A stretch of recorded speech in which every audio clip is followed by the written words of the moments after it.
let's kick off episode 2 the right way. We got the first game of the season with the returning champs Philadelphia 76ers.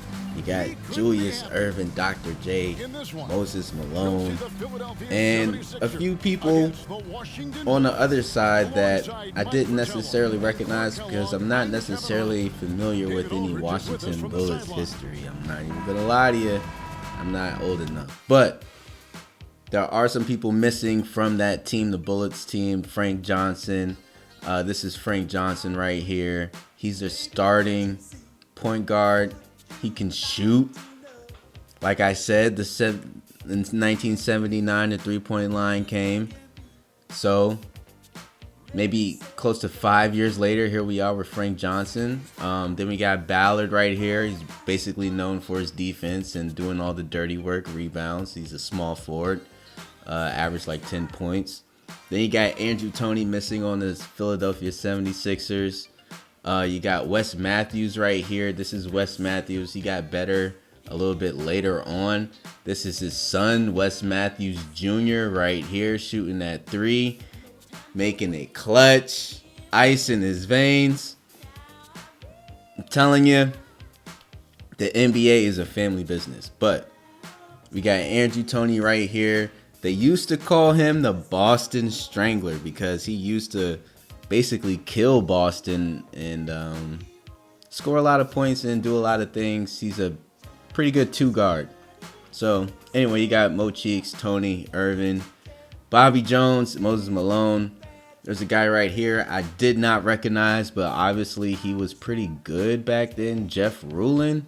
Apparently he was like baby Jokic, you know what I'm saying? 6'11", around like 250, can pass his ass off, can do rebounds. He was averaging like 10, 11 rebounds, averaging like 18 points. I think this is maybe his second or third year. I can't remember. But I'm just like, oh shit, okay. That's somebody new I never really recognized. So you go on to the next game. You got the Lakers versus the Blazers. The Lakers usually have most of their players. Pretty famous team right there.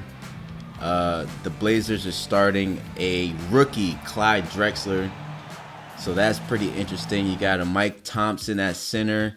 His son is Klay Thompson. I'm pretty sure you know about Klay Thompson. But that's a rookie, Clyde Drexler right there. That was pretty much who the Lakers were playing against right here. Kareem Abdul-Jabbar dunking on Klay Thompson's dad. Just like that. And that's going to do it tonight, folks, for our broadcast. For Mike Fratello, Clark Kellogg, and David Aldridge. Pretty interesting. Kareem Abdul-Jabbar really did his thing. I mean, it's tough. It's tough to go against the Lakers. They have everything in the half, man. But so do some of these other teams. You got the New Jersey Nets versus the Knicks. This was a pretty interesting matchup back then because right here we have a Bernard King right here who's pretty developed at this point. He's played for like maybe one or two teams before this, and now he's like the man in New York. Then on the other side, you got another King. That's his younger brother, Albert King. And people say he was better. It's just Bernard King had a little bit more drive. That's what they say. That's what they say. I don't know. Then you got Louis Orr missing from the New York Knicks. He's starting at the 2. He was okay. You know what I'm saying? He did his thing for when that time was. You know, he's more of an old school player. Didn't necessarily shoot the ball like that. You know what I mean? As far as outside. Kelvin Rancy, a point guard that's starting on the Nets. He's missing in the 2K. So obviously I downloaded a roster to where all these missing players from 2K are on these teams, right? So I want this to be historically accurate as possible.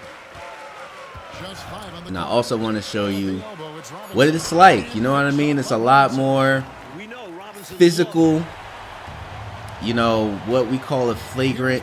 It's just a hard foul back then. People did shoot threes, but people were pretty comfortable with the mid-range. So we getting into the trade deadline right here. Right now we're in February. We got George Johnson being traded to the Pacers.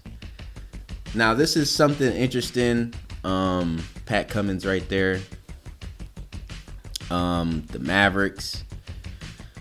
This is something interesting because some of these teams, you never really know how exactly they're gonna go through the season, and they may not match up with real life, but some of these trades and some of these results are just based on what's happening. So right now we're in the rookie-sophomore game. Dominique Wilkins, a sophomore, I think. Yeah, sophomore. And there's rookie Clyde Drexler catching the oop. Sophomore Dominique Wilkins showing them what it's like to be a little bit more experienced in the league. Terry Cummings. Right there you got a rookie Thurl Bailey. You got a rookie Ralph Sampson on the Rockets. There's 18 seconds left in the game. Pass to Mannion. This one for three. It counts. And that shot. It was a pretty interesting game, but we're getting into the East-West. You got Isaiah Thomas, Larry Bird. It's funny, these guys are like ready to kill each other in the playoffs, but they have to like grin and bear it in the All-Star game. I think that's pretty funny. George Gervin still in the All-Star game. One of the ABA monsters that could have went to the NBA earlier, but just decided not to. Larry Bird with the ISO. Ooh-wee. Hey, listen, man. This is crazy. Moses Malone, you know, doing what he do. There's some names. Kareem's in there. There's some names people might not necessarily recognize, not any household names, like Marquise Johnson. You know what I mean?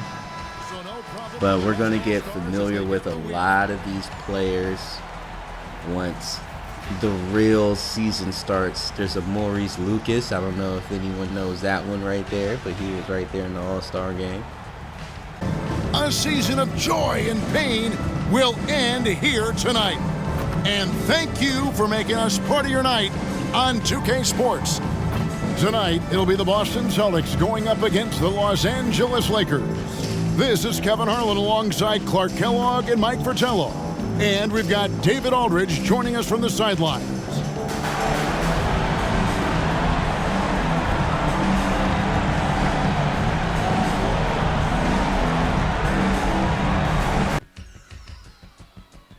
All right, not exactly a missing player, but we have a Gerald Henderson, the person that was starting on the Celtics right here. He actually played in the finals against the Lakers this year, so everything actually came to fruition. The Lakers and Celtics met up in the finals this year, and we have a Gerald Henderson on the court. Speaking of a Gerald Henderson, I don't know if that name sounds familiar to y'all, but this is Gerald Henderson Sr. and his junior, Gerald Henderson, played in the NBA also. He also played for the Bobcats. Very familiar name. But we're going to get into the actual finals. So the Celtics and the Lakers met up in the finals in the 2K universe, bro. Magic versus Bird. So this lets me know neither the Lakers nor the Celtics are going to get either Michael Jordan, my creative player, or Charles Barkley, or Olajuwon, or any of these people. They're too far in the draft. But it'll be pretty interesting to see who they can pick up and help them out for next year. It will be pretty interesting. Right now the Lakers are winning. Oh my gosh, it's pretty hard I'm showing y'all this because it's pretty hard, you know what I'm saying, to go against the Lakers when they have this fast break thing going on, Michael Cooper catching oops, and then right after that, you know what I mean, you got, that's a crazy pass by Magic, by the way. Right after that, you got Kareem posting up. Like, it's hard, man. I get it. The Celtics are trying their best. Not Magic. Larry, the Great White Hope, is trying his best, but you know what? They just couldn't do it. And now the Lakers are the champions of the 1984 NBA season. This is crazy, bro. Wow, I really just they're doing this on the Boston's home court, bro. I think they would I think somebody would have sniped them in real life if that would have happened for real. So what really would have happened, I mean, what really did happen in real life is that the Boston Celtics won and Larry Bird, you know, got his trophy, his MVP, and that was all hunky-dory for Boston. But in this game, the Boston fans are livid. They're ready to snipe these boys off the court with a with a real sniper, bro. Magic Johnson gets his championship, another one. He gets his finals MVP. Everything is great in LA and very miserable in Boston. Up next, though, Episode 3 will be the off-season and the start of next season. The draft lottery is next. Stay tuned.